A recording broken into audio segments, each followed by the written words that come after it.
Tenemos.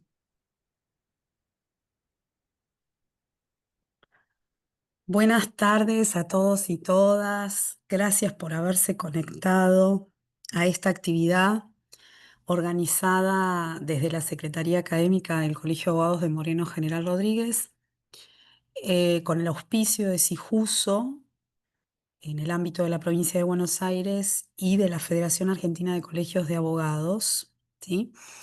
Es muy difícil armar actividades desde el derecho internacional, ¿sí? ¿Por qué?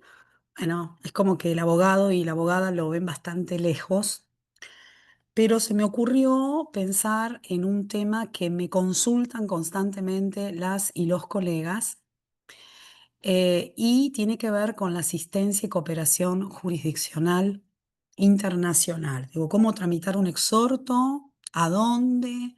¿Con qué condiciones? ¿Qué pasa con el reconocimiento de las sentencias extranjeras o de documentos extranjeros, como podrían ser las partidas?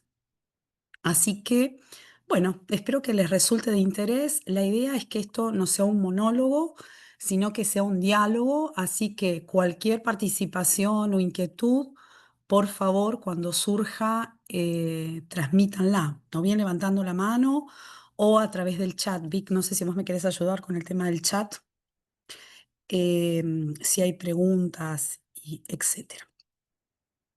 Bueno, vamos a ir a la primera filmina.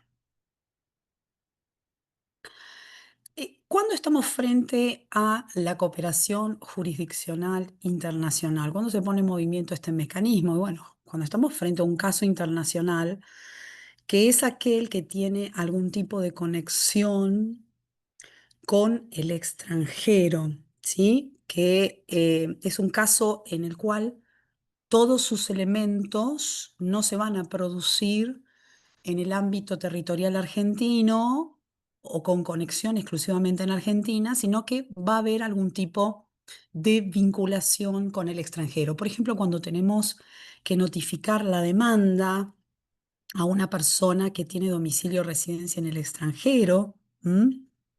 O cuando tenemos que aportar una documentación, como podría ser una partida originaria del extranjero en un juicio en Argentina.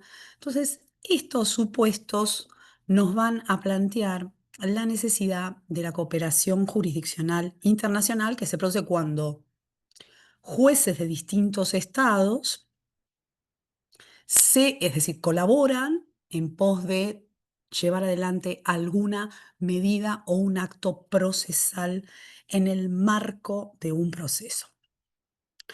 El deber de cooperar no es nuevo.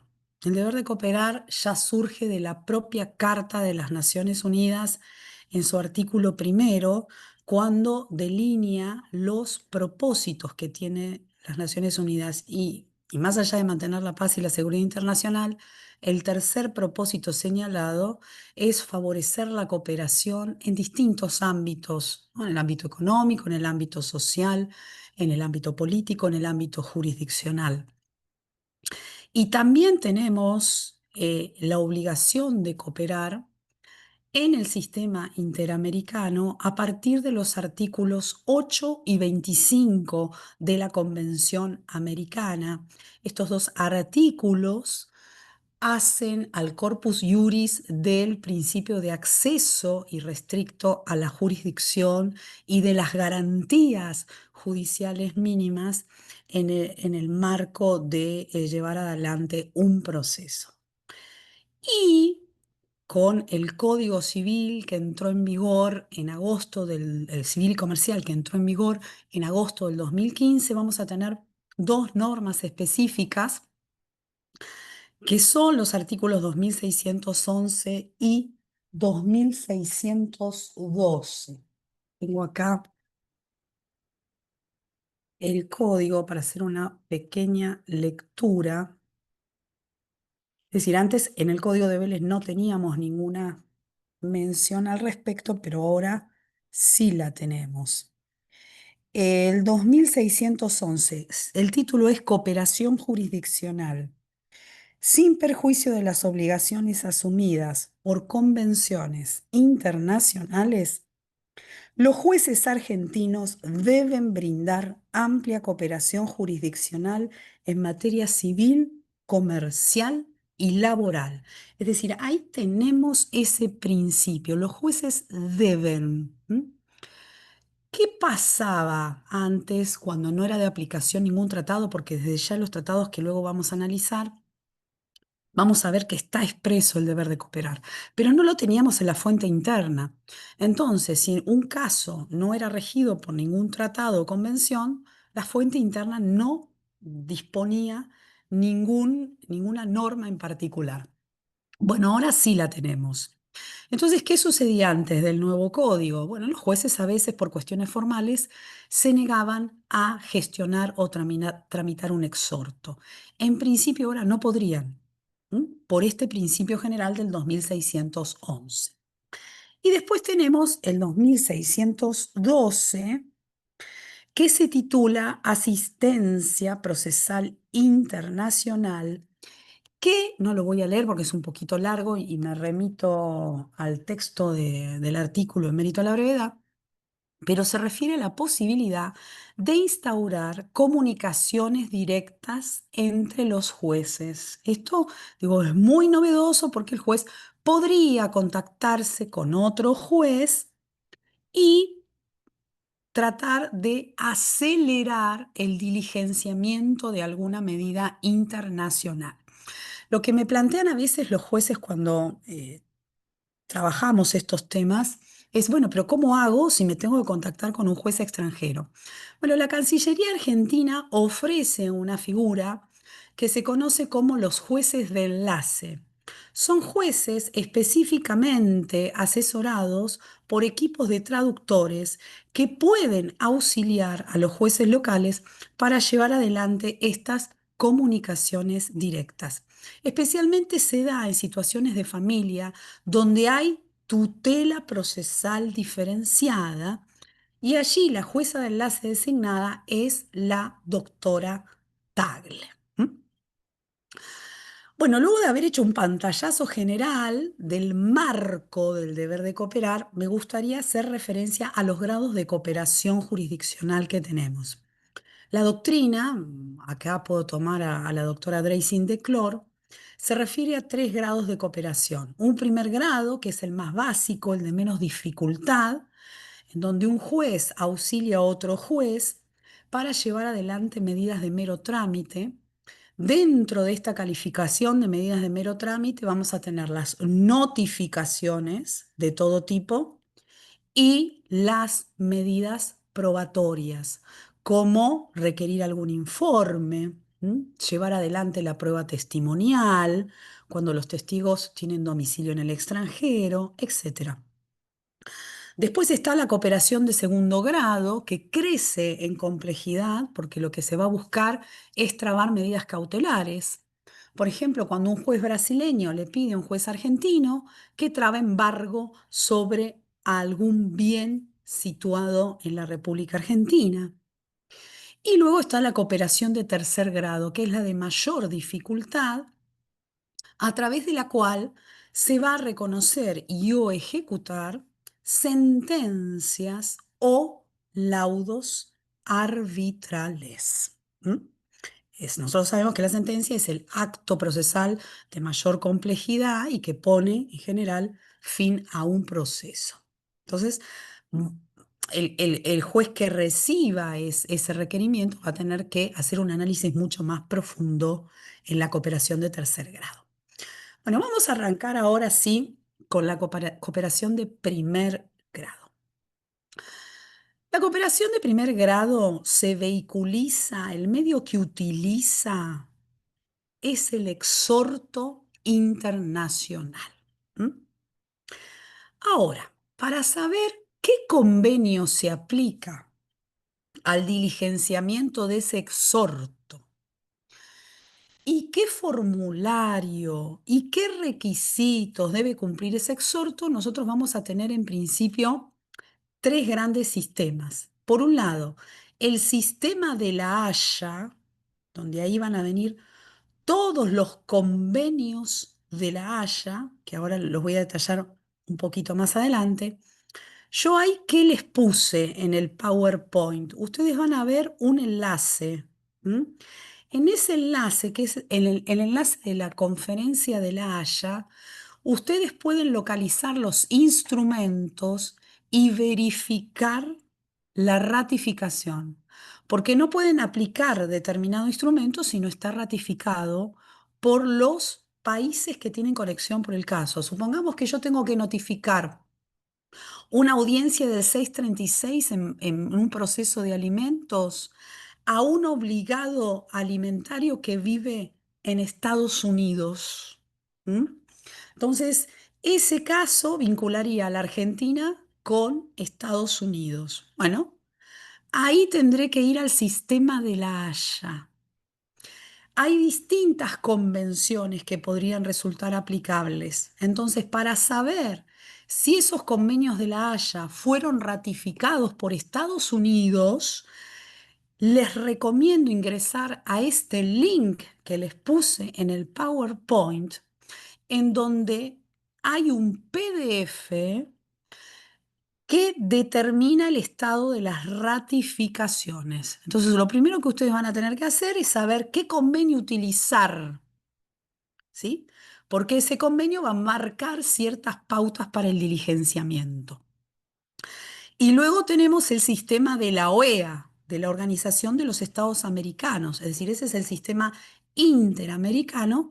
Ahí también les copié el otro enlace que les permite verificar los tratados que existen y el estado de ratificaciones. Es decir, el sistema de la OEA, ustedes podrían recurrir si el caso, por ejemplo, tiene conexión entre Argentina y Uruguay, Argentina y Brasil, Argentina y Colombia, es decir, países del sistema interamericano. Bueno, nos vamos a meter en el sistema de La Haya y en los requisitos que pide La Haya para la cooperación de primer grado. En primer lugar, tenemos el Convenio sobre Procedimiento Civil de 1954. A través de este convenio es posible llevar adelante notificaciones de documentos judiciales y o extrajudiciales. Es decir, se podría gestionar la tramitación de un exhorto. ¿M? Pero la particularidad que tiene este convenio de procedimiento civil es que utiliza la vía consular para el diligenciamiento. Supongamos que ustedes tienen que notificar a una persona de una demanda que tiene domicilio en Alemania. Entonces, vamos a ver, yo acá tengo el detalle, el PowerPoint de todos los convenios. Voy a buscar el convenio de procedimiento civil. Fue ratificado por la Argentina en 1987 a partir de la ley 23.502. Y vamos a ver si Alemania ratificó. Sí, Alemania ratificó. Entonces, podríamos usar este convenio sobre procedimiento civil. ¿M? Estados Unidos, por ejemplo, no lo ratificó. Entonces, el ejemplo que les di antes de la notificación de la audiencia del 636, bueno, no podemos utilizar este convenio porque no ha sido ratificado por Estados Unidos. Sí por Alemania. Entonces, la particularidad que tiene este convenio es que el diligenciamiento del exhorto se hace vía consular. Entonces, el exhorto hay que hacérselo llegar vía correo al cónsul argentino en Alemania para que sea el cónsul argentino en Alemania quien lo radique ante los tribunales alemanes. ¿Ah? Ese exhorto, por supuesto, deberá estar firmado por la autoridad jurisdiccional pertinente. Y como acá no interviene la autoridad central, seguramente le pedirán la apostilla, que es ese sello que se coloca en los documentos públicos nacionales que deben hacerse valer en el extranjero. Ese trámite se hace en la Cancillería mediante turno previo y tiene un costo. El convenio sobre procedimiento civil, no es el preferido. Es decir, suponiendo que, por ejemplo, Alemania haya ratificado el convenio sobre procedimiento civil y además el convenio sobre notificación o traslado en el extranjero de documentos judiciales y extrajudiciales en materia civil o comercial, que es de 1965 y que figura ahí abajo, y ya vamos a verificar si fue ratificado por Alemania. En este ejemplo que estamos trabajando, em, sí, Alemania también lo ratificó. Entonces, cuando nosotros tenemos así dos convenios que podrían resultar aplicables y que han sido ratificados por el Estado, siempre la prevalencia la va a tener la temporalidad, es decir, el último tratado ratificado, ¿m? Que es este, el de 1965, que además tiene distintos mecanismos de diligenciamiento del exhorto. La vía de remisión principal del exhorto es a través de la autoridad central, no es vía consular. ¿Y cuál es la autoridad central en el caso de la República Argentina? Es Cancillería. Entonces, ¿qué tienen que hacer ustedes? Dejan a la firma el exhorto. El juez, ahora vamos a ver qué requisitos tiene que cumplir ese exhorto. El juez se lo firma digitalmente ahora, ¿no? No hace falta apostillarlo porque es vía Cancillería, no lo tienen que apostillar. Lo único que quizás van a tener que hacer es traducirlo, si va a Alemania, al alemán. Entonces, ese exhorto se remite a la Autoridad Central Argentina. Hay un correo en particular que es cooperación civil, ¿no? Se remite a la Cancillería y Cancillería se encarga de diligenciarlo en el extranjero. ¿No? Ahora bien, por eso se prefiere este convenio, ¿no? Es como, no tengo que buscar al cónsul, sino que es un poco más rápido y está Cancillería de por medio. Pero hay algunas particularidades y las particularidades tienen que ver con la existencia de un formulario que tiene que acompañar el exhorto, ¿m? Y la existencia del pago de un costo. Entonces vamos a trabajar ahora el formulario y el costo. Yo ahí les copié, ahí abajo, es un enlace en el que se ingresa y ustedes tienen cuáles son las autoridades centrales y cuáles son los teléfonos y las conexiones de esas autoridades centrales. Entonces eso es muy importante y va país por país. Ahí, por ejemplo, figura el de Estados Unidos, dice quién es la autoridad central, cómo hay que diligenciarlo, etcétera. Entonces ahora me gustaría, voy a salirme un poquito del PowerPoint para proyectar, en un segundo, acá, la página de Cancillería. Así ustedes la ven conmigo. ¿Mm? Bueno, ¿la están viendo ahora? ¿Se ve? Sí, sí, se ve perfecto. Maravilloso. Bueno, fíjense que dice Ministerio de Relaciones Exteriores, Comercio Internacional y Culto. Entonces ustedes ingresan a esta página, dice Cooperación Civil, Comercial, Laboral y Administrativa, y separa en los distintos grados de cooperación. Dice notificación, obtención de pruebas, notificación y obtención de pruebas es primer grado, es lo que estamos viendo ahora. Después medidas cautelares, que es segundo grado, y reconocimiento y ejecución de sentencias, tercer grado.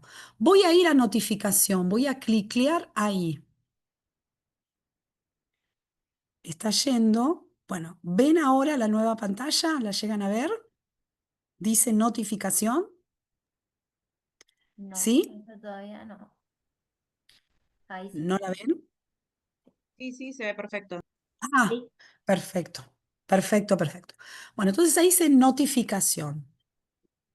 Procedimiento de notificación consular, ese es el que se usa con el convenio de procedimiento civil del 54 y el que nosotros vamos a trabajar ahora es el convenio de la Haya del 65, que es posterior. Entonces recuerden que siempre tengo que usar el posterior si el Estado ha ratificado el de el procedimiento civil del 54 y la Haya del 65. Yo tengo siempre que preferir el posterior. Entonces, prácticamente el que vamos a usar con Europa es este, es el convenio de la Haya de 1965. Entonces, si ingresamos al convenio de la Haya del 65, ahí hace una pequeña explicación, ¿no? Dice, la presente convención establece un sistema de transmisión de documentos para su notificación o traslado en el extranjero. Fíjense que también ustedes acá van a poder encontrar el texto completo de las firmas. Entonces, también acá van a poder acceder a las documentaciones, digo, a las ratificaciones. Ahora me gustaría mostrar el formulario. Voy a dejar de compartir, así yo les muestro el formulario específico. Esperen un segundo. Un segundito nada más. Acá. Formulario. Y compartir. Acá voy. Formulario. Compartir. Bueno, ¿lo están viendo? Sí, sí, se ve. Sí. Entonces, el exhorto firmado por el juez debe ir acompañado por este formulario. ¿Mm? ¿Qué es este formulario? Va a duplicar muchos de los datos que tenemos en el exhorto. En la primera parte ustedes van a tener que señalar qué tratado utilizan para fundar la petición, cuál es la autoridad jurisdiccional exhortante, supongamos Juzgado de Familia número 1 del Departamento Judicial de Moreno General Rodríguez, el nombre del juez a cargo, ¿sí? Los datos del juez exhortante, que es quien remite el exhorto, teléfono, correo electrónico, calle, código postal. Después, en el punto 3 hay que completar la autoridad jurisdiccional exhortada, señor juez en turno con competencia en el fuero de familia. Yo no puedo identificar con precisión qué juzgado va a ser. Entonces, lo que ustedes tienen que identificar es el fuero, ¿sí? Juez en turno con competencia en el fuero de familia, o en el fuero civil y comercial, o en el fuero penal. Luego, en el punto cuarto, tienen que identificar los datos del proceso, la carátula, el número de expediente, el nombre y domicilio de las partes. Van a tener que identificar también la naturaleza y objeto del proceso, supongamos que son alimentos, y es un proceso sumario y de alimentos. En el punto 5, una breve descripción de los hechos. Las medidas solicitadas, si es una notificación, solicito notificación de audiencia. Tienen que poner que es una audiencia y la fecha de la audiencia, porque eso va a generar en Cancillería rapidez para tratar de llegar con esa notificación. Nombre y domicilio del destinatario de las medidas. Si hay alguna forma o procedimiento especial, acá si hay urgencia lo tienen que poner, tramitación urgente. Plazo, ¿no? Si por ejemplo hay un plazo de traslado de demanda por 10 días, hay que colocarlo ahí. Fecha de la celebración de la audiencia, si lo hubiere, y otra información que facilite el cumplimiento del exhorto. En el punto 7, si hay algún apoderado que se va a encargar del diligenciamiento en el extranjero, se completan los datos. Si ustedes tuvieran un colega, conocido, amigo, que tuviera matrícula en el extranjero y ustedes quisieran designarlo como apoderado para ir haciendo un seguimiento de ese diligenciamiento, lo podrían colocar acá. Y nombre y domicilio de la persona en el estado requerido que se hará cargo de los gastos. Bueno, va aquí esta persona del apoderado. Si no tuvieran, esto queda en blanco. Transcripción de la resolución que ordena el exhorto, enumeración de los documentos que se acompañan y esto es de forma ofrecimiento de reciprocidad. Lugar y fecha y firma y sello del órgano jurisdiccional. ¿Esto qué significa? Que este formulario lo tiene que firmar su señoría. Yo he tenido discusiones con varios jueces sobre la firma del formulario. ¿Qué me dicen algunos? No, yo te firmé el exhorto, no necesito firmar el formulario. Yo digo, no, el formulario también, porque lo imponen los convenios internacionales. Entonces, usted me debe firmar el formulario digital. Entonces, lo que se envía a Cancillería es el exhorto típico más el formulario. ¿Mm? ¿Cómo vamos? ¿Bien? ¿Alguna pregunta de esto que voy diciendo? Bueno, ahora me gustaría compartir el tema de los costos, Sí, porque el doctora, diligencia...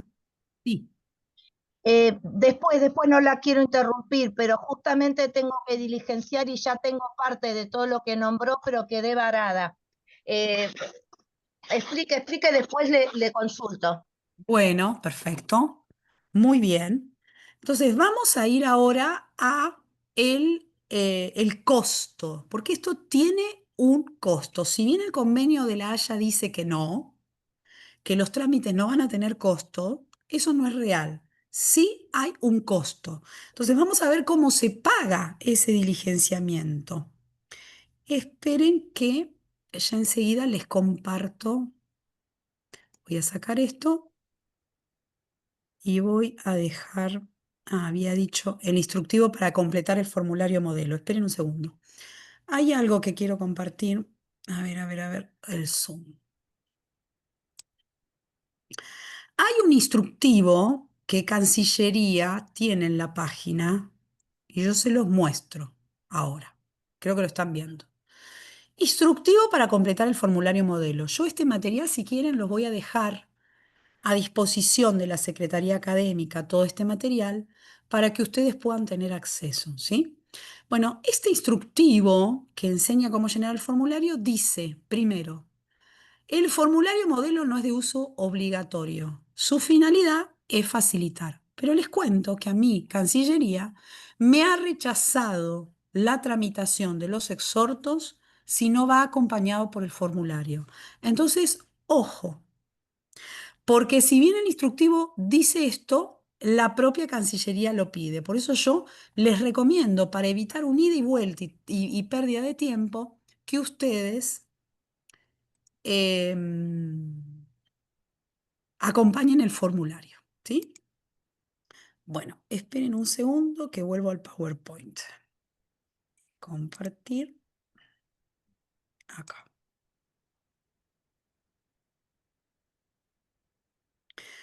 Bueno, ahí dice ABC Legal Service.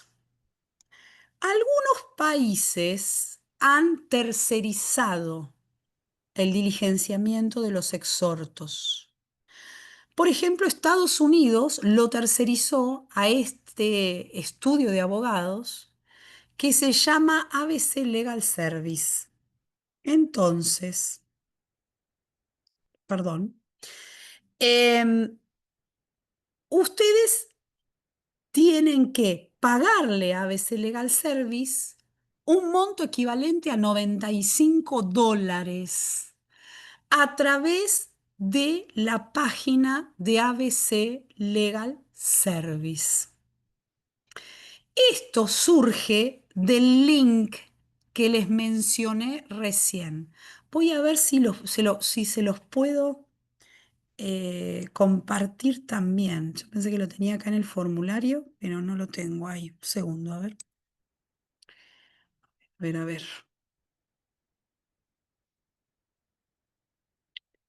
Son muchas cosas. Ahí está.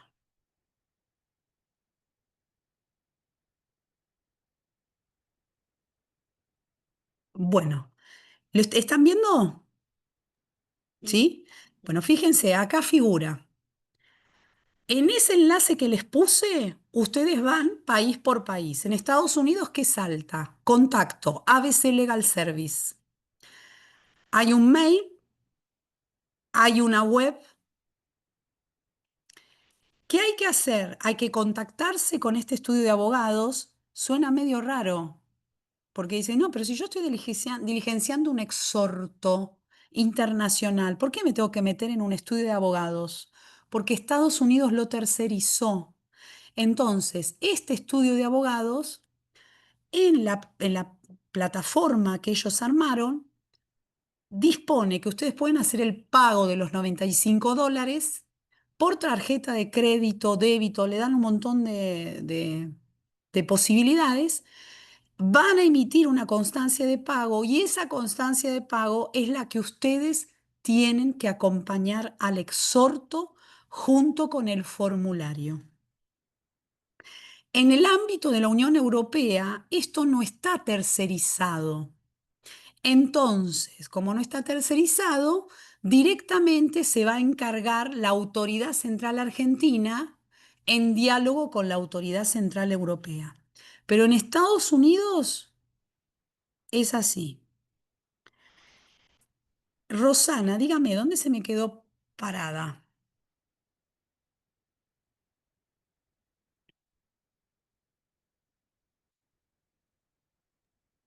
Estoy acá, discúlpeme, estoy tomando mate. No hay problema. Estamos todos en el momento de tomar mate. Tardes. Sí, ya tengo. Yo me hice todo lo que usted explicó, pero siento que me sigue faltando algo. Con la página de traductores para que me traduzcan es una notificación a una heredera que vive en Estados Unidos. Bien, Completé ese formulario que usted mostró. Ese bien, formulario me dio el modelo de exhorto y lo bien, llevé al juzgado. Bueno, bien. preguntaba por todos los grupos, nadie me sabía decir cómo seguir. Bueno, no sé cómo di, toqueteando, encontré que había que pagar, buscar un traductor de la lista de traductores, del colegio de traductores. Bueno, di con un traductor, me pasó sus honorarios, le transferí, a los 5 días ya lo tenía traducido. Bueno, sigo acá, lo acompañé al PJN. Bueno, como no proveían nada, yo decía, ¿dónde va esto? ¿Qué más? Bueno, yo soy de zona oeste. Entonces le pido a una colega amiga que vive en Cava si me hace el favor. Fue, allá le dijeron, sí, pero dice, ¿cómo lo va a retirar? Porque yo pretendía que me lo retire ella en papel para diligenciarlo a Cancillería. Y no, me dice, me vino con esa información. Usted lo subió digital y no, ¿qué quiere que le entregue? No, no le vamos a entregar nada. Ahora tiene que diligenciarlo a Cancillería. Y cuando yo miraba todo eso, no entendía nada. La página que, bueno, ahora usted lo explicó. O sea, me falta la última parte y por lo que estoy entendiendo, tengo que volver a completar ese formulario. Bueno, a ver, espere. Vamos a algunas precisiones. Yo recomiendo siempre, se llama Asociación Argentina de Traductores. Si ustedes ponen ese nombre en internet, tiene traductores de todas partes del mundo y son todos oficiales. Con lo cual, bueno, usted ya encontró traductor, pero si no, recomiendo 1000 veces el servicio de la Asociación Argentina de Traductores. Y lo hacen de un día para el otro, es magnífico. Esa traducción tiene que estar a su vez legalizada por el Colegio de Traductores. Muy bien, Rosana. La Asociación Argentina de Traductores se encarga de hacer todo eso. ¿Mm? A veces si ustedes encuentran un traductor que no es de la asociación, ustedes después tienen que llevar esa traducción a la asociación que queda en la calle Corrientes, en la avenida Corrientes. Bueno, la Asociación Argentina de Traductores se encarga de hacer todo. Ustedes se los dan listo. Y se los dan cipiado, porque ahora es todo digital. Entonces, la traducción y la legalización se los dan cipiados en forma digital. Entonces, todo eso, si el proceso, Rosana, tramita en el Poder Judicial de la Nación, usted tiene que remitir el DEO con el oficio digital a Cancillería, acompañado por el exhorto, el formulario y la constancia de pago a ABC Legal. Manda el DEO y Cancillería lo recibe. Todo es digital. Y esa dirección de Cancillería figura, así como cuando uno manda a ANSES o a donde sea. Está en el, Exactamente. Está en el sistema de PJN. Exactamente. Esto es para el Poder Judicial de la Nación. Le sale y usted manda el DEO, sube toda la documentación y ahí tiene la constancia del diligenciamiento. Ahora, si el exhorto fuera de algún juzgado de provincia de Buenos Aires, hay que mandarlo a una casilla de correo electrónico que tiene Cancillería, que es cooperación civil. Usted le manda todos los archivos y la constancia de pago y la Cancillería, una vez que verifica que se cumplen todas las condiciones, le va a emitir un número de expediente que empieza con las siglas DAJIN, DAJIN. Es el número de identificación de los expedientes en Cancillería y le va a poner un número. ¿M? Le va a decir, bueno, hemos recibido su exhorto, cumple con las condiciones pertinentes, nos contactaremos una vez que esté diligenciado. ¿M?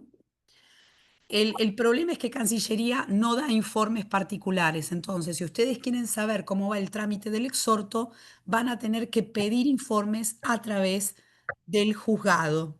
Si es PJN, por DEO, para saber cómo va el diligenciamiento de ese exhorto, y si es en el ámbito de la provincia de Buenos Aires, a través de este correo electrónico que les indico. Ese correo electrónico, antes la presentación era en formato papel, pero después de la pandemia se instauró este sistema que recibe los exhortos de provincia a partir de un correo electrónico. claro, con esa ¿Qué traba me tal? encontraba, te preguntaba, uno que otro colega me dijo, yo alguna vez lo diligencié, lo tenés que llevar acá, y yo decía, no, me dijeron que no hay que llevar a ningún lado, que es digital, que sí, que es virtual, como hacemos todo ahora, pero esa parte nadie me la sabía decir. Entonces ahora me falta lo mismo que ya hice de llenar ese formulario, pero porque lo tengo que tener, pero no sirve el que yo tengo en español y que está acompañado el que dice legalización y que está todo en Sí, inglés. perfecto, sirve, por supuesto. Sí, sí, sí. Ese, el que yo le hice es un modelo. Por supuesto que sirve, sí.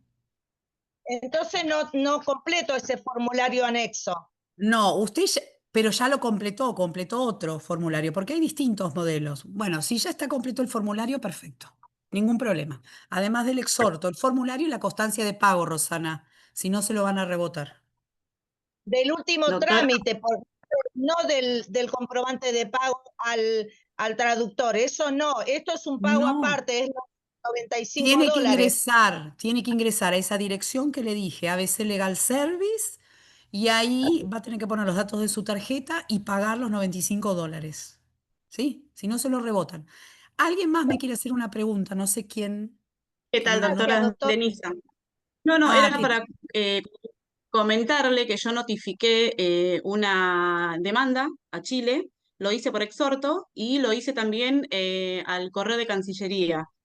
Pero ahora, cuando quiero notificar la sentencia, me dijeron que no, que ya lo tengo que hacer directamente dentro del juzgado, que ya no se encargan ellos. Así que nada, lo presenté directamente al correo exhortos, creo que es exhorto Cancillería, pero bueno, a través del acá proceso. en provincia de Buenos Provincia de Aires. Buenos Aires, sí. Ah, muy bien. Sí. Bravo. Así que por lo menos imagino que va a ir más rápido la sentencia al salir directamente del juzgado. Dios quiera, no lo sé, la verdad que no lo sé, pero Dios quiera. Sí, porque ¿cuánto le tardó el exhorto, el primero? ¿Cuánto tiempo? Y yo creo que un año más o menos. Terrible, Creo. bueno.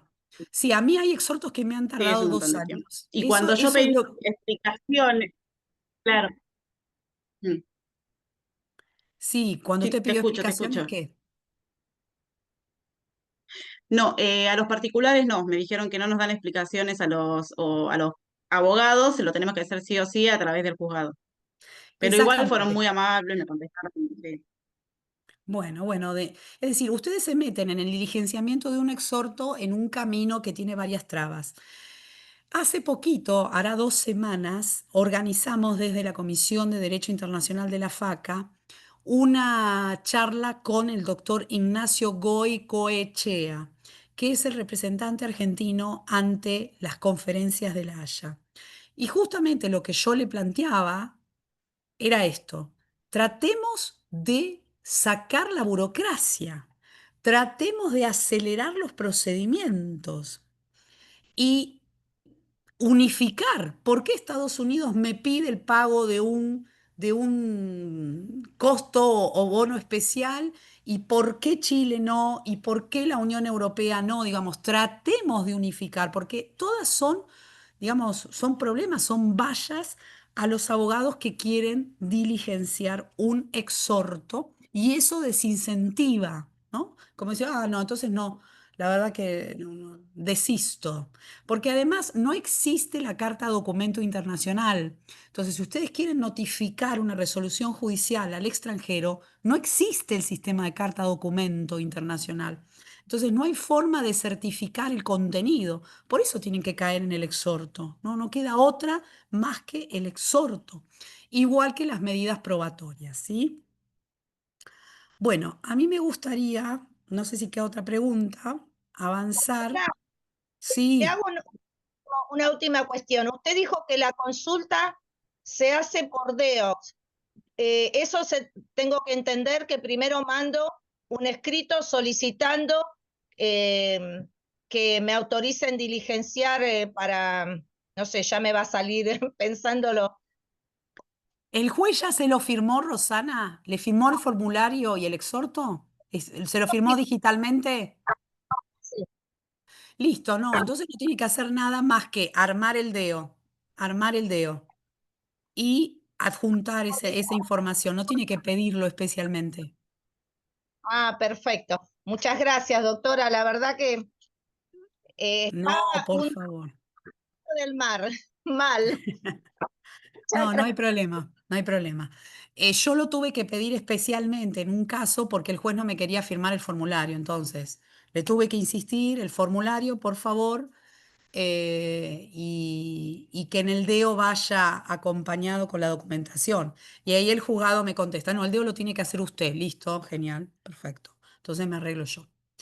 Bueno, fíjense que en Sistema de la Haya tenemos otro convenio que es el convenio sobre la obtención de pruebas en el extranjero en materia civil o comercial. Ahí yo les puse el enlace de Cancillería que recién vimos, de donde saqué toda la información. ¿Mm? Fíjense que es Asistencia Jurídica Internacional, Civil y Comercial, y ahí tienen el famoso correo electrónico que ahora Denisa aclaró que directamente en el sistema de notificaciones y presentaciones electrónicas ya tenemos registrado esta dirección, así que lo podemos hacer a través de, el sistema de la Suprema Corte Bonaerense. Pero si no, ese era el correo electrónico. Pero ese correo electrónico también les puede servir para plantear dudas. En más de una vez yo tenía armado el exhorto y se los mandé. Le digo, por favor, indicarme si falta algo más. Y entonces, bueno, Cancillería, sí, doctora, le falta tal cosa, le falta la transcripción del artículo 7º de la CIDIP 2, por decir algo, o del protocolo de las leñas. Bueno, genial, bárbaro. Entonces me aclararon, porque si no, se los rebotan y es más tiempo de pérdida. Y ahí están las personas de contacto, la directora Aldana Ror y la referente del equipo de asesores, Carla Antonella. Y también atienden por teléfono, ¿sí? Entonces, cualquier duda que tengan, por favor, contáctense con estos datos que figuran en la filmina. ¿Qué pasa en el sistema interamericano? Bueno, sistema interamericano tenemos las famosas CIDIP, que son las conferencias interamericanas especializadas de derecho internacional privado, que son las que se aplican en casos que nos conectan con países de Iberoamérica. Tenemos la de exhortos o cartas rogatorias y la CIDIP 2, que es el protocolo sobre exhortos, que establece formularios. Es decir, el sistema de CIDIP también tiene sus formularios, que no es el mismo que recién vimos. No es el mismo, es otro diferente.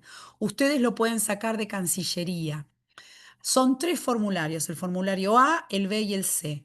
En el A figuran los datos de la causa, en el B figuran los datos de la persona que hay que requerir Y en el C es el que no hay que completar porque va a tener que completar la autoridad central requerida.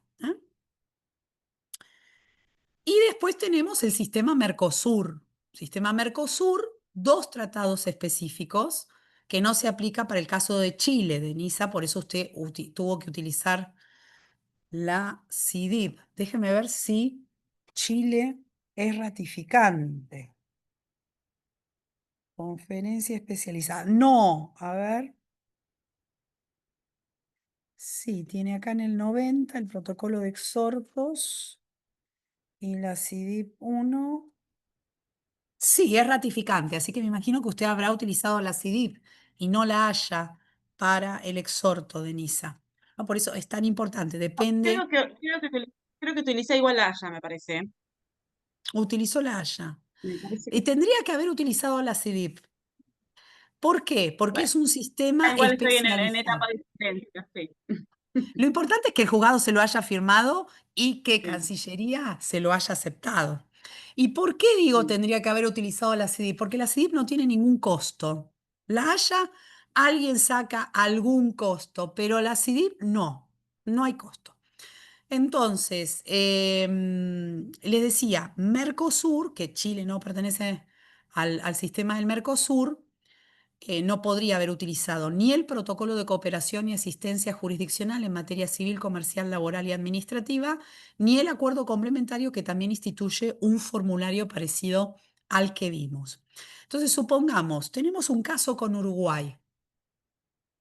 Uruguay es ratificante del sistema de la Haya, es ratificante de la CIDIP y es ratificante del sistema del Mercosur. ¿Cuál tengo que utilizar? Recuerden, temporalidad, el último tratado ratificado. Por lo tanto, debería utilizar el protocolo de las leñas, ¿m?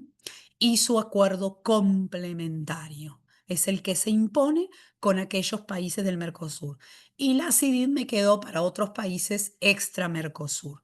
Y la haya uso con Estados Unidos y con Europa. Entonces, prácticamente tenemos todos, casi todos los países del ámbito occidental cubiertos.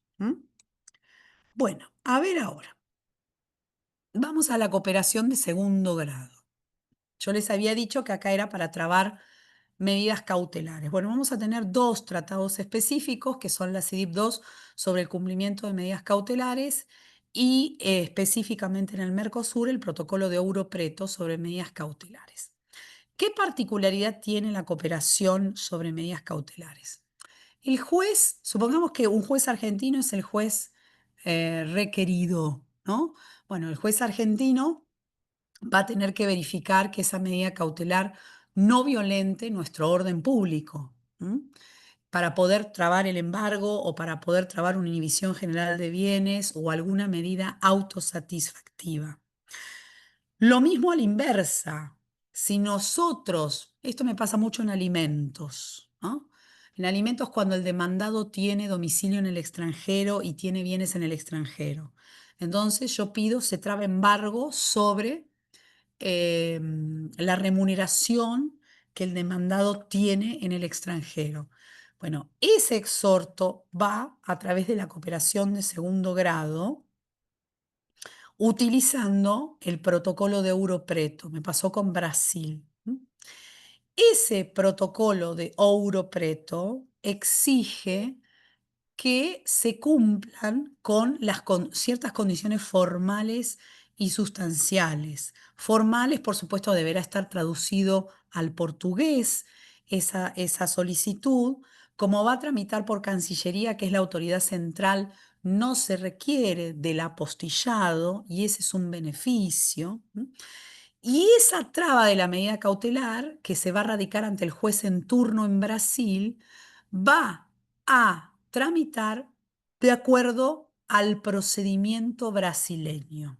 Es decir, la admisibilidad de la medida cautelar es según el procedimiento argentino, pero la tramitación y diligenciamiento de la traba de esa medida cautelar será según el derecho del país requerido, es decir, en este ejemplo que yo les di, Brasil.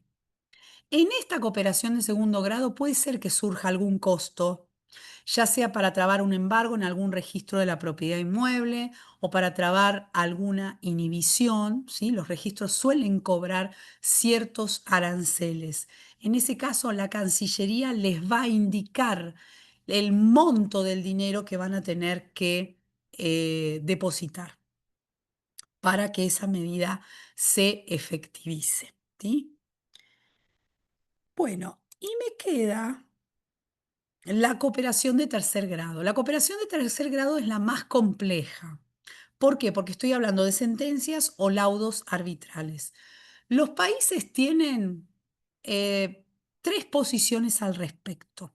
Hay países que no le reconocen ningún valor a la sentencia extranjera, entonces ustedes están obligados a hacer un juicio ordinario posterior en el extranjero para que ese derecho sea reconocido. Este es el caso de Estados Unidos y la mayor parte de los países del common law.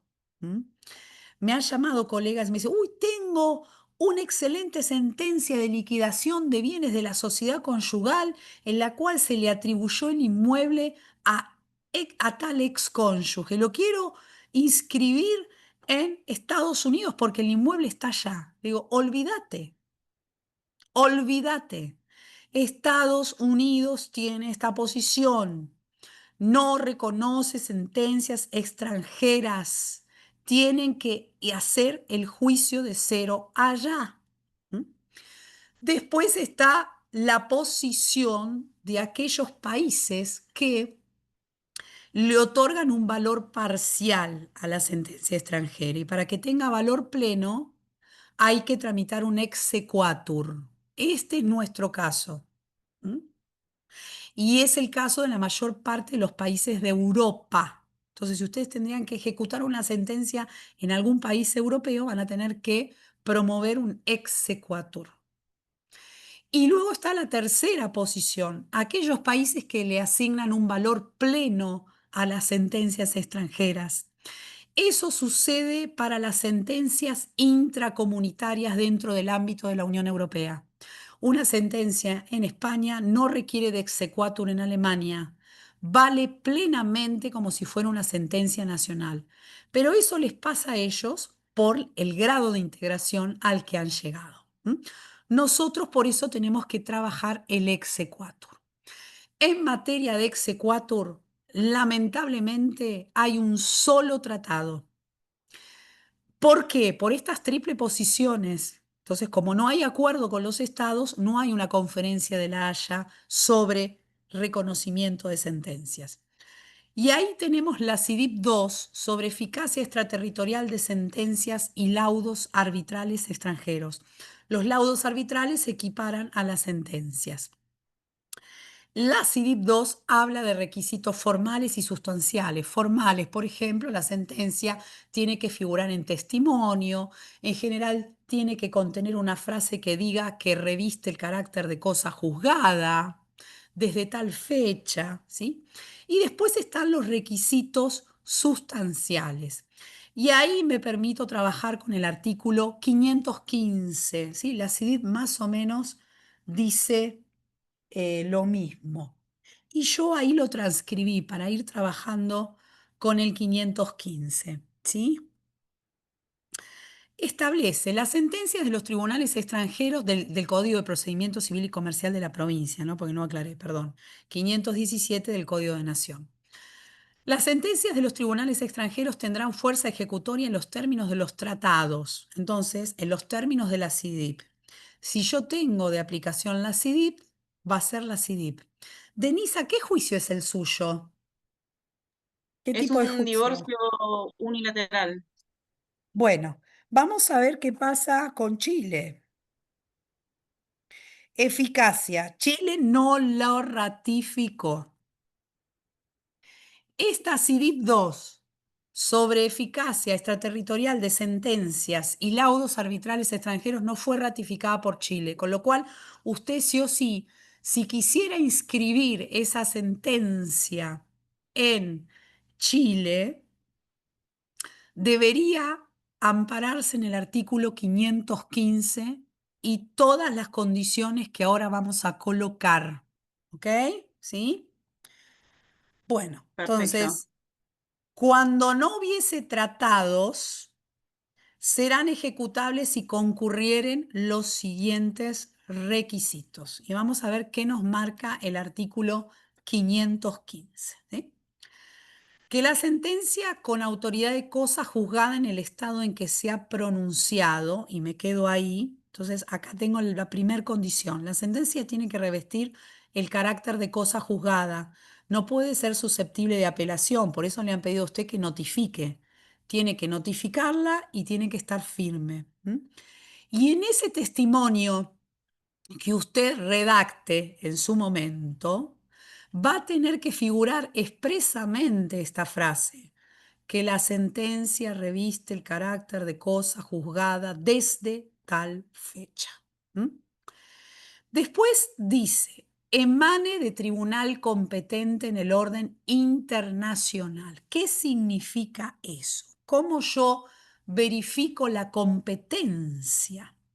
Hay dos formas de verificarla, la verificación unilateral o la verificación bilateral. La verificación unilateral.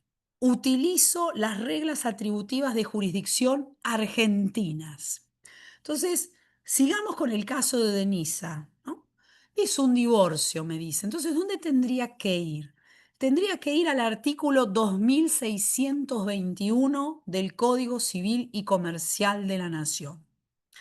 Ese código 2600, artículo, perdón, 2621, ¿qué nos va a decir? Que juez competente en materia de divorcio, nulidad, separación, va a ser el juez del último domicilio conyugal o del domicilio del cónyuge demandado.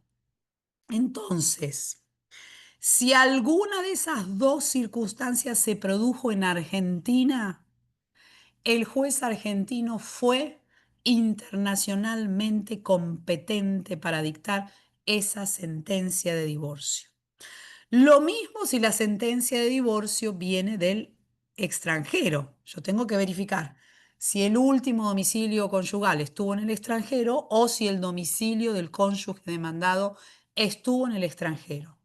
Si no se da ninguna de esas dos circunstancias, el juez extranjero fue incompetente para dictarla. Entonces yo no puedo ejecutar una sentencia dictada por un juez incompetente. Lo mismo sucedería con un proceso de alimentos, ¿sí? La competencia internacional en un proceso de alimentos va a estar dada por la residencia habitual del niño o niña, es decir, o adolescente, del acreedor alimentario. Entonces, esto es fundamental, se llama verificación unilateral. Utilizo mis reglas de competencia. También puede hacerse una verificación bilateral, que yo no recomiendo, que es utilizar las normas de competencia argentinas y las normas de competencia extranjeras. En el caso de Denisa, ¿qué tendría que hacer? Además de utilizar el 2621, tendría que utilizar el artículo del Código Civil chileno que establece la competencia. ¿Y qué puede pasar? Puede pasar que el Código Civil chileno o el Código Procesal chileno me diga que en materia de divorcio resulta competente el juez del lugar de celebración del matrimonio, ¿no? Que me diga algo totalmente distinto. Entonces, por eso yo no recomiendo la verificación bilateral de competencia. Además, ningún juez la pide. Los jueces suelen utilizar la verificación unilateral. ¿Se entendió esto? Sí, sí. Bueno. Y después dice, y sea consecuencia del ejercicio de una acción personal o de una acción real sobre un bien mueble. ¿Qué me deja fuera? ¿Qué no voy a poder ejecutar en Argentina? No voy a poder ejecutar una sentencia extranjera sobre un bien inmueble situado en el país. ¿Por qué? Porque allí la competencia es exclusiva para los jueces argentinos. Tratándose de acciones reales. Acciones reales sobre bienes inmuebles situados en el país, solo puede intervenir un juez argentino. Después dice el inciso 2? Que la parte condenada domiciliada en la República hubiese sido personalmente citada. Esto es por el derecho de defensa en juicio. Yo tengo que juramentar, prestar declaración jurada de que el demandado fue notificado personalmente, o por cédula, o porque el demandado se presentó personalmente en el expediente. Acá no va a valer la notificación por edictos. Si bien el Código Procesal lo permite, no va a valer, por lo que indica el artículo 515. Inciso 3. Que la obligación que haya constituido el objeto del juicio sea válida según nuestras leyes. Desde ya, digo, yo no voy a poder ejecutar nunca en la Argentina un proceso en el que se haya admitido el repudio. El repudio es un instituto, según el derecho musulmán, por el cual el hombre le dice a la mujer 3 veces: te repudio, te repudio, te repudio. Y eso justifica echarla del hogar y que ya no tenga el cuidado personal sobre los hijos. Nosotros nunca podríamos reconocer una sentencia extranjera que admita el repudio porque violenta derechos humanos y violenta normas de género. En el punto 4, que la sentencia no contenga disposiciones contrarias al orden público. Bueno, el punto 4 está muy vinculado al 3. Tampoco nosotros podríamos reconocer una sentencia, una declaratoria de herederos, por ejemplo, que admita el mayorazgo. En España aún existe el mayorazgo. ¿Qué es esto? Que hereda el hijo mayor varón, excluyendo a las mujeres. Entonces nosotros nunca, porque violenta nuestro orden público, podríamos inscribir una declaratoria con esas características. Después tenemos el punto 5, que la sentencia reúna los requisitos necesarios para ser considerada como tal en el lugar que hubiera sido dictada. Nosotros sabemos que la sentencia para el derecho procesal argentino está formada por 3 partes: los vistos, los considerandos y el fallo. Entonces, en general, las sentencias que vamos a admitir reconocimiento son aquellas que tienen características similares a los vistos considerando fallo. Tiene que haber un detalle del derecho aplicable, tiene que haber un breve relato de lo que ha sucedido en el expediente y, por supuesto, tiene que estar la parte resolutiva.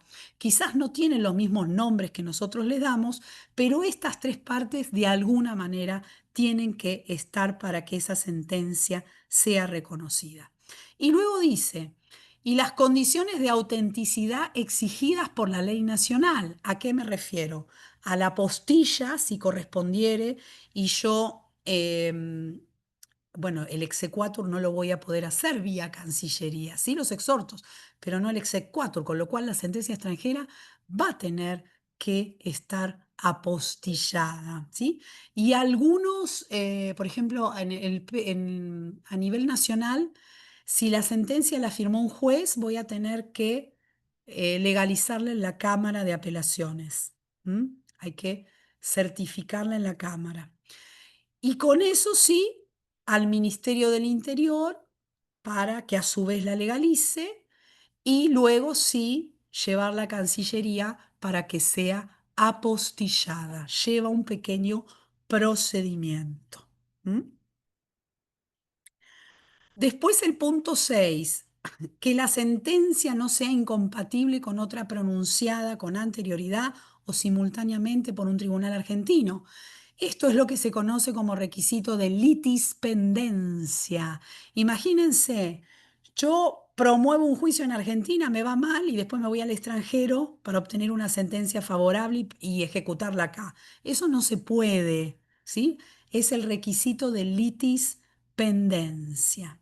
Acá me gustaría comentarles, para que tengan una idea cómo se mueve el tema del exequatur, la parte práctica, ¿sí? Supongamos ustedes tienen una sentencia, que el caso de Denisa, de divorcio, que además de inscribirla en el registro de las personas argentino, correspondería inscribirla en el registro de las personas chileno. Entonces, esa sentencia se puede ejecutar de dos modos.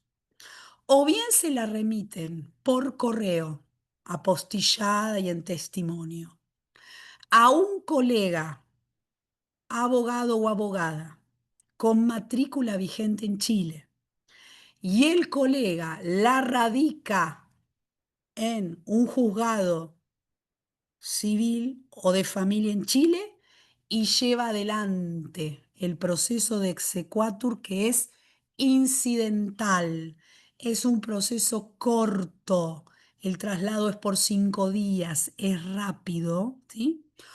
O ustedes lo hacen por exhorto. Entonces, la sentencia va a estar acompañada por el pedido del juez argentino, que va a tramitar por exhorto, dirigido al juez en turno en Chile, para que ese juez inscriba esa sentencia en el registro. En ese caso va a intervenir Cancillería, si lo hacen de este modo, ¿sí?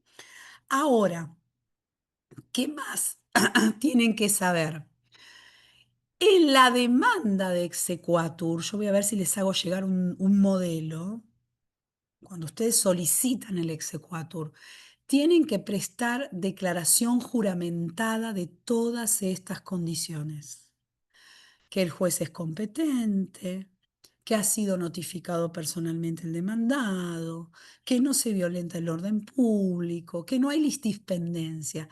Esto hay que colocarlo como declaración jurada. He tenido varios casos, pero hay uno paradigmático. Un día me viene a ver una señora y me dice, me llegó esta notificación de un juzgado de familia de San Isidro. ¿Y qué es? Bueno, busca el reconocimiento de una sentencia de cuidado personal exclusivo otorgado al padre de mis hijos, que dictó un juez norteamericano. Entonces, bueno, empiezan mis preguntas. A ver, ¿cuánto hace que estás en Argentina? Hace más de 5 años que estoy con mis hijos acá. ¿Y cómo llegaste? Llegué con autorización expresa del juez del divorcio que tramitamos en Estados Unidos y consentido por el padre que la residencia de los niños se iba a trasladar a la Argentina. Bueno, sucede que el padre, no sé, algo habrá pasado de los chicos, se rayó e inició un cuidado personal exclusivo en Estados Unidos. Ese cuidado personal exclusivo en Estados Unidos tramitó inaudita aparte. A ella la notificaron en la casilla postal que había constituido en el divorcio y ahora el señor la quería ejecutar en Argentina. Entonces, la verdad que me despaché con todos los requisitos del 515. Primero, porque ese cuidado personal fue dictado, esa sentencia, por un juez incompetente. El juez competente es el de la residencia habitual y los niños la tenían en Argentina, incluso autorizada por el juez norteamericano. En segundo lugar, se violenta el orden público, los derechos del niño, no se los escucharon, eran chicos que tenían edad de madurez suficiente como para poder expresar con qué progenitor querían vivir. Y el juez nunca los había visto, así que violación del orden público argentino y de tratados de derechos humanos. Violación de la notificación personal, porque a la señora la habían notificado en una casilla postal. Esto es muy común en procesos en Estados Unidos. Les anticipo que además no es ratificante de la Convención Internacional sobre los Derechos del Niño. Y que había habido litispendencia también, porque se había resuelto la residencia habitual de los niños y a quién le correspondía el cuidado exclusivo, que era la mamá. Eso en el marco del divorcio. Por lo tanto, bueno, ese reconocimiento fue rechazado. ¿Y por qué? Porque la parte contra quien se quiere hacer valer esa sentencia va a tener un plazo para oponer defensas y excepciones. ¿Cuáles van a ser esas defensas y excepciones? El no cumplimiento de los requisitos del artículo 515. Ay, perdón que fui tan rápido. Es que me estoy quedando sin voz. Bueno, a mí me gustaría trabajar, además de este caso jurisprudencial, yo acá traje dos otros casos de jurisprudencia muy interesantes. Uno se dio en el marco de un proceso de exequatur, BSB, que dictó el Tribunal Superior de Córdoba, en donde claro, se había decretado el divorcio en el extranjero y el régimen de causales no estaba previsto acá en Argentina. Entonces dice, el régimen de las causales del divorcio de nuestra legislación. No, perdón, no había causales en el extranjero y sí había acá, porque esto es anterior a la reforma del código. Entonces, decía la jurisprudencia, el régimen de las causales de divorcio de nuestra legislación hace al orden público interno, pero no puede condicionarse el reconocimiento de las sentencias extranjeras que han disuelto vínculos matrimoniales a que haya una absoluta identidad entre ambos países. Entonces, la Argentina, ¿qué hizo? Reconoció un divorcio incausado. Ahora nosotros no tendríamos ese inconveniente porque nuestro divorcio también es incausado. También se han dado exequatur para sentencias que admitían la adopción de parejas del mismo sexo. Nosotros tampoco hoy tendríamos ese inconveniente porque nosotros admitimos el matrimonio igualitario, pero antes del matrimonio igualitario, algunos jueces rechazaban ese reconocimiento de sentencias de adopción conferidas a parejas del mismo sexo. Y después hay otro fallo muy interesante en el caso Claren Corporation contra Estado Nacional sobre exequatur, que tiene que ver con los bonos de deuda argentinos, ¿sí? Argentina hizo prórroga de jurisdicción a favor de los tribunales de los Estados Unidos y en Estados Unidos se dictaron sentencias ejecutivas condenatorias contra Argentina. Entonces, algunos tenedores de esos bonos vinieron a la Argentina a obtener el reconocimiento de esas sentencias.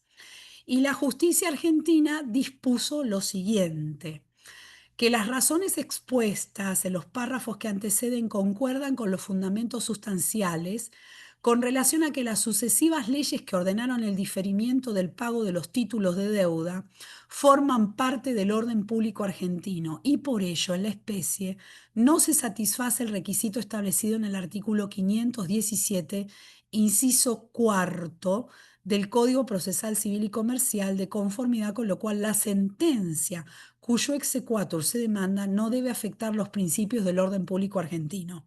En este caso, la Cámara Contencioso Administrativa Federal rechazó el reconocimiento de la sentencia de los Estados Unidos por vulnerar nuestro orden público argentino. Es decir, es a la inversa del ejemplo que les di anteriormente. Ese suele ser el requisito, la condición que impide el reconocimiento de una sentencia. Bueno, a ver si hay preguntas, porque yo algunas cosas, por ejemplo, se me viene a la mente beneficio de litigar, me han preguntado en otra ocasión. Si yo tengo beneficio de litigar en Argentina, ¿me vale para no pagar los derechos o sellados en el extranjero? Si hay tratado, sí, porque el tratado dispone que valga esa condición o beneficio de litigar sin gastos. Si no hay tratados, lamentablemente no. A ver qué más. ¿Queda alguna otra pregunta?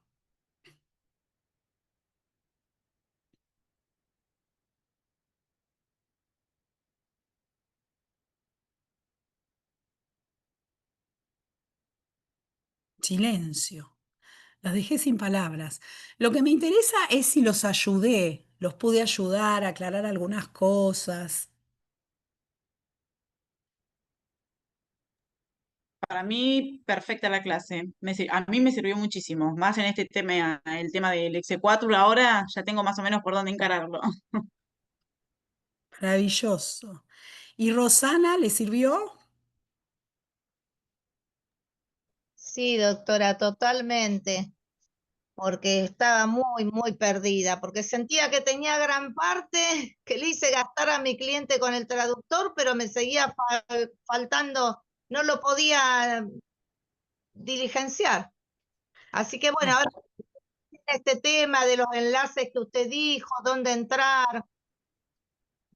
Perfecto. Cualquier cosa, mi correo electrónico es rayadevera, Eloísa. Anoten si quieren cualquier consulta que tengan. Rayadevera, Eloísa, @gmail.com. En el chat veo intervención. Vic, no sé, a ver qué pusieron. No, estuvieron agradeciendo y bueno, Ah, después pidieron por el material, así que les dije que después se los vamos a mandar a través del mail del colegio. Todo el Así material perfecto. que tenga para compartirnos, doctora, súper agradecidos. Sí, les voy a mandar un modelo de exequatur, un modelo de exhorto también. Les voy a mandar todo eso. Bárbaro. Doctora, una Genial. última que consulta. se ¿Me Sí, pone... escucha? no sé si estaba le hablando. escucho, le escucho. Buenas tardes, ¿cómo le va? Usted Buenas hoy tardes. había nombrado una diferencia, si el trámite obraba en capital o obraba en provincia. ¿Eso me lo podrá aclarar? No me quedó muy claro. Sí, en Capital Federal usted lo gestiona a través del DEO. El DEO, que es el sistema de diligenciamiento, ahí arma el texto del oficio y sube toda la documentación, el exhorto, el formulario, la constancia de pago. Y Perfecto. entonces lo manda, lo diligencia. En provincia, antes, era a través de la casilla de correo de cooperación civil, que Exacto. figura acá porque nosotros no tenemos el sistema de DEO. A ver dónde lo tenía. Era acá. Sí, en ese correo electrónico que figura ahí en la filmina. Pero Denise, que recientemente ha diligenciado un exhorto, yo el último que diligencié lo hice el año pasado, Denise lo Sí. hizo este año, dice que ya Lo hice el la semana sistema. pasada. Mire, la semana pasada, bien calentito está, entonces Sí, dice sí. que el sistema de notificaciones ya tiene el registro electrónico de la Cancillería Argentina. Bien, ahora sí. Claro. Entonces sería parecido al DEO. ¿M? Claro, No claro, tiene sí, que sí, sí, mandar el sí. correo, pero es todo digital. Buenísimo. Bueno, ¿esto cómo lo obtenemos, todas estas filminas? Victoria, Esto sí, al ¿Le mismo mando un mail correo que o lo van a escribieron, subir claro, el acá? mismo mail que aparece en los flyers del colegio, que es inscripciones@camgr.org, es el mismo que se inscribieron, ahí pueden solicitar tanto el material como el certificado de asistencia. Así se los volvemos a enviar por ese medio. ¿A Y partir la de charla cuándo queda lo podemos subida, solicitar?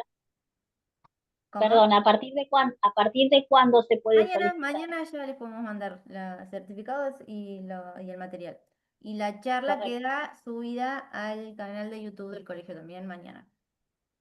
Muchas gracias. bárbaro. Y cualquier consulta extra que tengan, tienen mi correo particular, así que quedo a su Perfecto, disposición. doctora Eloísa. Bueno, Muy amable, muy gentil, la verdad, muy explayada. Da gusto estas exposiciones, muy amable. bueno, la idea es ayudarlos y ayudarlas, en el ejercicio profesional, ayudarnos entre todos. Bueno, un gusto y les mando un cariño grande. Un Gracias, Hasta abrazo. luego. muy amable. Chau, Muchas chau. gracias. Chao, chao.